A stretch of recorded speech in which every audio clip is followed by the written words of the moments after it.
hampir semua lembaga negara itu diisi oleh keinginan politik. Saya dulu dari awal yang paling aneh itu adalah BPK dipilih oleh DPR. Gimana logikanya? Yang memeriksa dipilih oleh yang diperiksa. Dan itu didiamkan. Terus bergeserlah KPK atas gerakan orang-orang DPR, yang mohon maaf, Bung Fahri Hamzah, saya sebutkan namanya, sebagai motor untuk merubah seperti ini, sehingga KPK juga tidak terlepas dari politik dan kekuasaan. Yang ketiga adalah MK. MK juga demikian dilakukan. Akhirnya hanya 2 wakil di sana. Kalau kau tidak tunduk sama presiden, maka habislah kau. Kalau kau tidak tunduk kepada para politisi, maka habis juga kau. Jadi saya tidak menganggap mereka adalah hakim. Mereka adalah petugas kekuasaan dan petugas politik. Jadi hakim, mohon maaf, 9 hakim MK, saya tidak menyatakan terhormat, karena terhormat itu adalah orang yang diangkat karena profesinya dan integritasnya, bukan karena kedekatan dengan kekuasaan dan politik. Bukan karena afiliasi politik. Jadi biangnya, nah inilah yang disiasati dengan cara presiden dan gengnya mengangkat orang-orang berkuasa, yaitu ketua partai politik yang bermasalah. Sehingga sumber segala masalah adalah ketua parpol yang terpenjara oleh masalah yang diangkat oleh kekuasaan yang disponsori oligarki.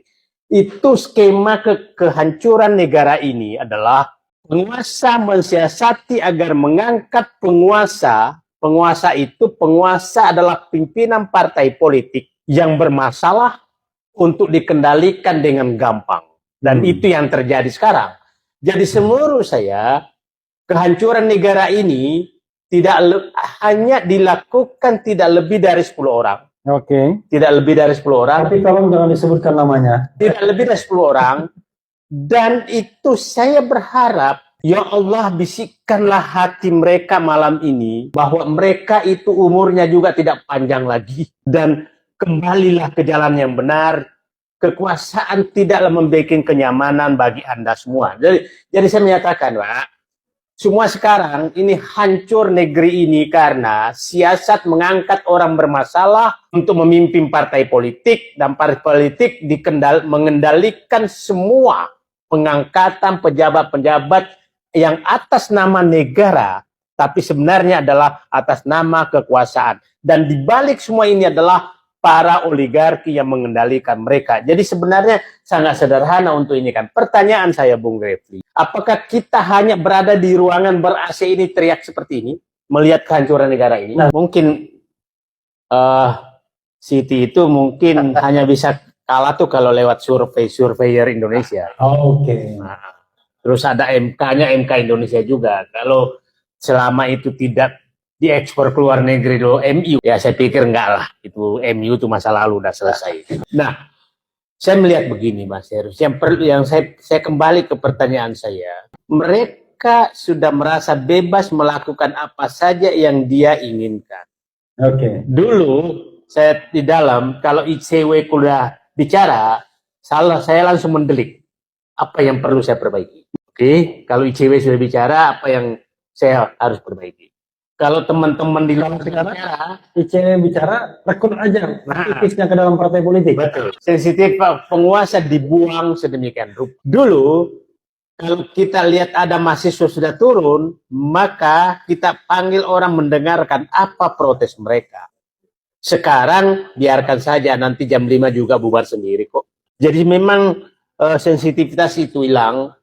Dan pertanyaan saya tidak lagi menduga-duga apakah terjadi tribal atau apa. Kelihatannya akan terjadi. Yang saya ingin pertanyakan, para tokoh-tokoh ini kalau itu terjadi, apa yang kita harus lakukan? Itu sebenarnya yang paling penting kita diskusikan, karena sudah capek juga mengeritik. Jadi apa yang dikatakan orang, sepertinya Pak rezim ini sudah tidak mementingkan itu, kritik. Tidak mementingkan. Yang penting adalah hasil survei bahwa 80% rakyat puas terhadap mereka. Itu Nah. di survei. Tapi kalau di polling RH yang puas cuma 11%. Nah, tapi kan dia bilang RH masa bodoh emang gue pikirin katanya kan kira-kira begitu. Jadi Walaupun polling RH diikuti lebih dari 100.000. tidak penting bagi mereka. Yang penting bagi mereka adalah tiap hari pengumuman survei, tiap hari dan dikutip oleh media-media katanya mainstream. Itu terus saya nggak tahu bayarannya berapa media itu memuat terus itu. Nah, karena tiap hari dimuat mereka dan selalu mereka coba masuk akal nggak kita semua. Ada yang menyatakan lebih mendekati 80% survei menyatakan orang kritik memilih calon presiden yang ditunjuk oleh rezim sekarang. Logika statistiknya di mana? Orang kritis itu kan ada di luar. Kok memilih yang akan melanjutkan? Logika mana seperti itu? Sama dengan survei sebelumnya menyatakan setelah kenaikan BBM kepuasan masyarakat naik. Tapi nggak salah itu. Karena definisinya adalah yang memilih kekuasaan sekarang disebut orang kritis, yang tidak memilih orang sakit hati. Oh, definisinya diubah.